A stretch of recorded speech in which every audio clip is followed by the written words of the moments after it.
From Deloitte Tax, welcome to the Tax News and Views podcast. In this series, we talk to specialists from Deloitte about the latest business issues. I'm Carrie Falkenhayn, your host for Tax News and Views, and joining me today are my frequent guests on tax policy topics. We have John Traub and Anna Taylor from Deloitte's Tax Policy Crew. And we are back at it again to talk about the latest activity on the one big, beautiful bill that's currently moving through Congress.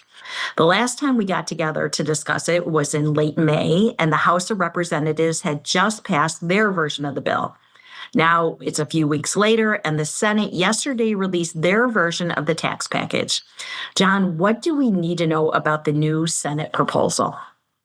Well, Carrie, the Senate version is thematically similar to the House bill, with some important differences that I think will be discussed a lot in the days to come. First of all, where the House bill had a cap of $40,000 on the state and local tax deduction, the Senate kept the $10,000 cap of current law.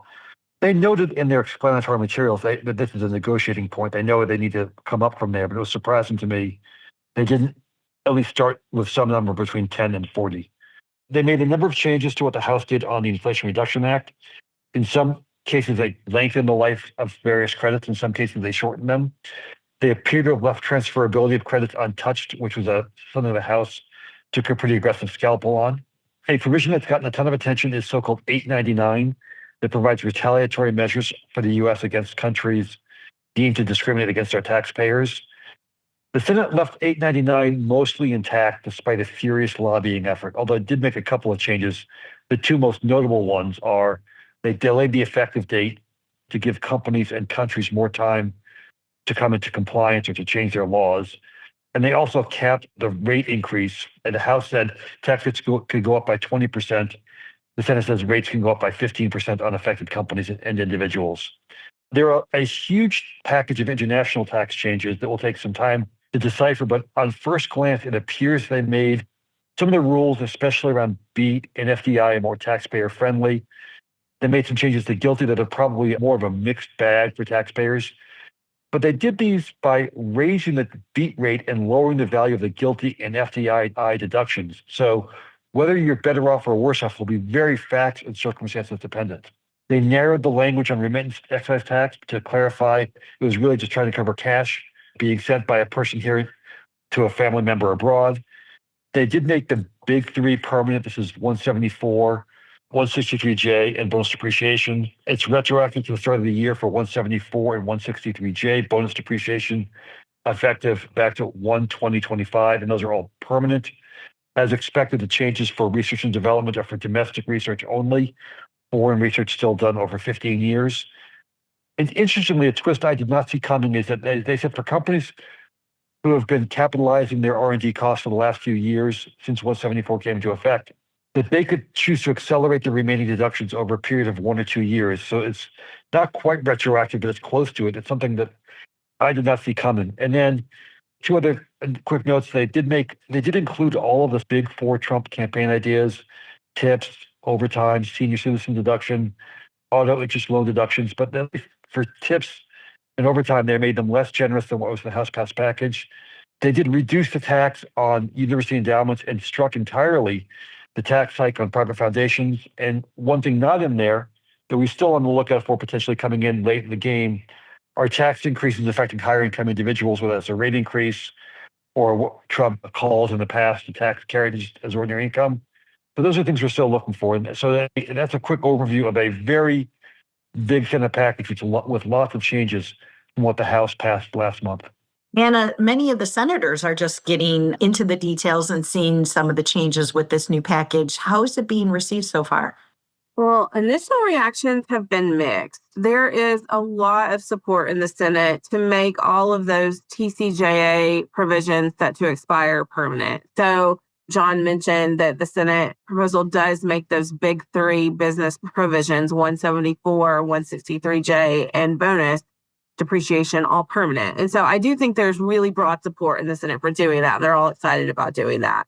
But there are some other pieces that there's not maybe full consensus on yet. You definitely still have some of the fiscal hawks who are expressing concerns about the net deficit impact of the package. Then on the other side of that issue, you have some members who are expressing concerns that maybe the spending cuts, particularly with respect to the Medicaid program, may be harm. And so they would like to see some of those reforms potentially pulled back.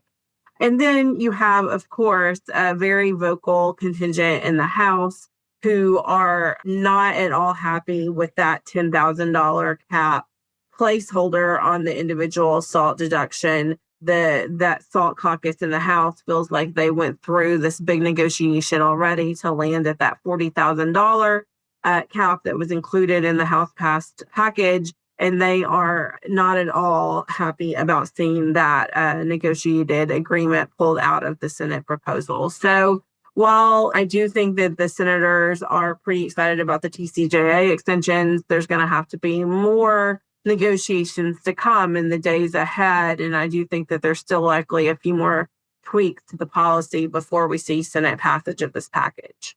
So we should expect those negotiations to happen and a lot more work to be done. What else should we expect as the process moves forward?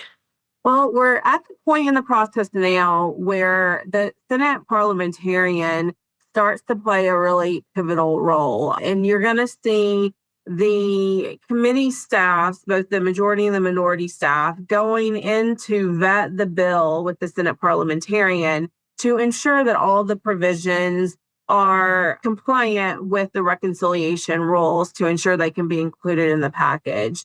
So this means that you're going to have to ensure that every provision has a revenue effect, and you're going to have to ensure that revenue effect is not merely incidental to other policy objectives that they're trying to achieve in the bill. And so, because if either it doesn't have a revenue effect or the revenue effect is merely incidental, then that provision cannot be included in the bill and it will be struck from the bill. So in the tax space, traditionally, most tax provisions, of course, have a revenue effect. They kind of meet that hurdle. And then the question of, is the revenue incidental? Usually a tax provision can be clearly determined to meet the merely incidental test because it is a revenue provision. So it's meant to raise revenue in and on its face. But there are a few where I do think you'll see the committee staff litigate before the parliamentarian over the next several days to see if maybe they need to come out. I think that Section 899, the new retaliatory tax that John mentioned, I do think that there will be a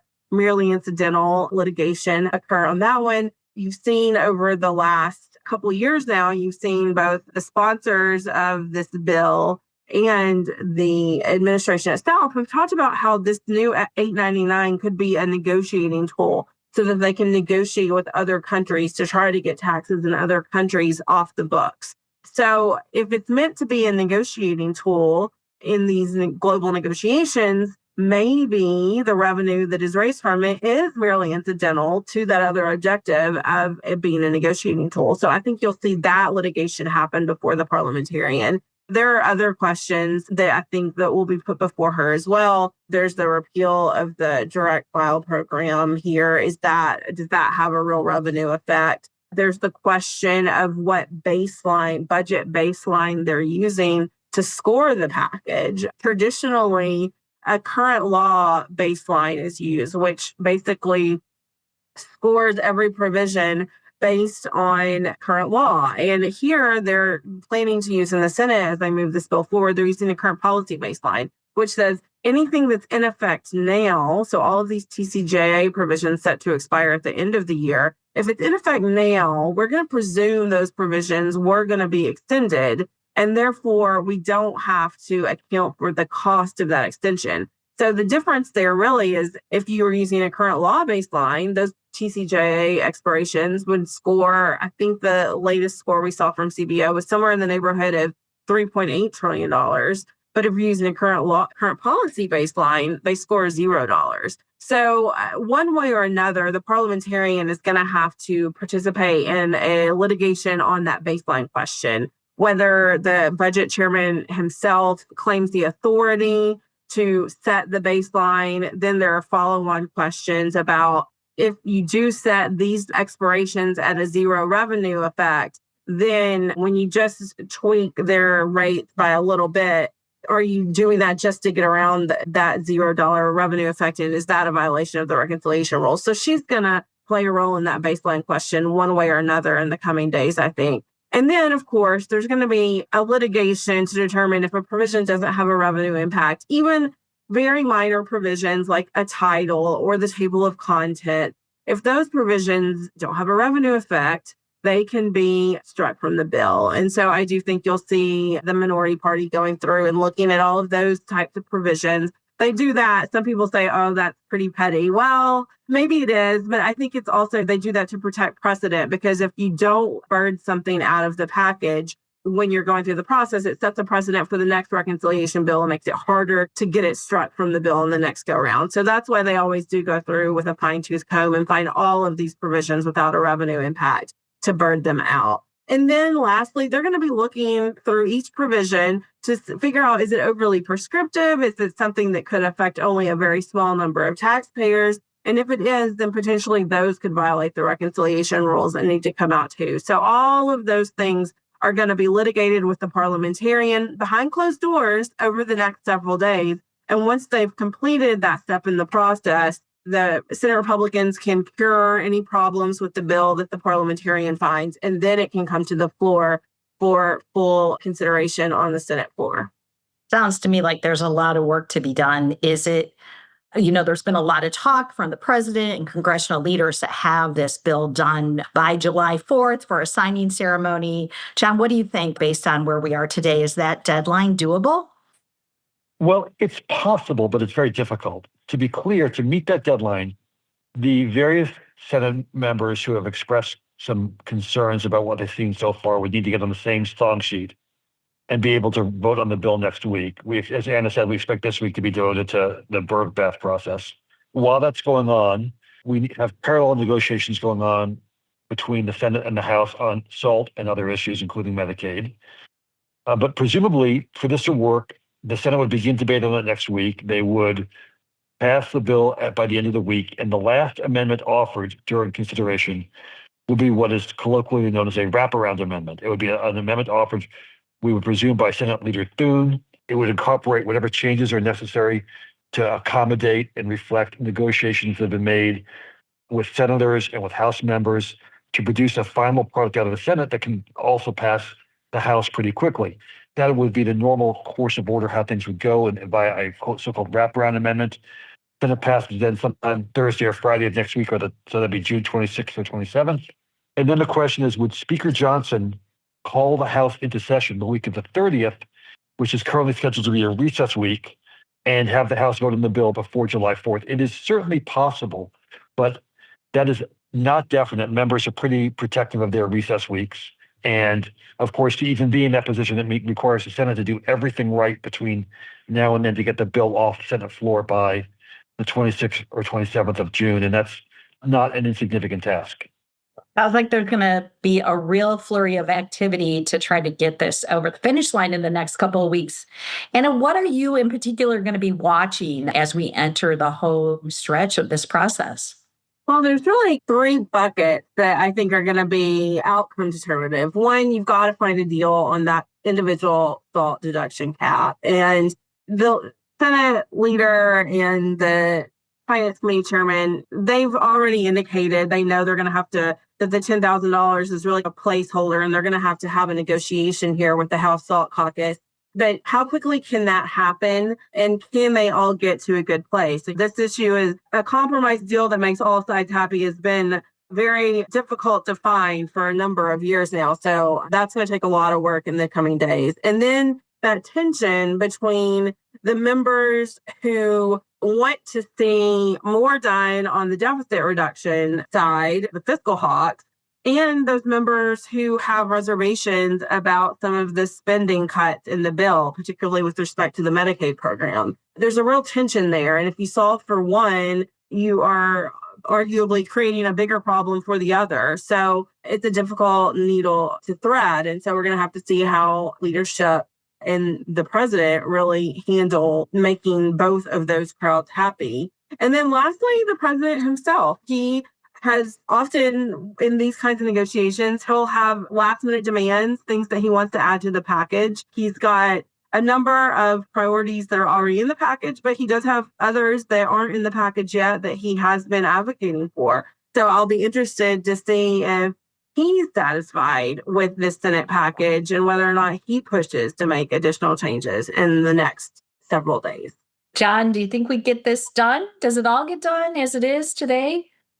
I will say this, Carrie.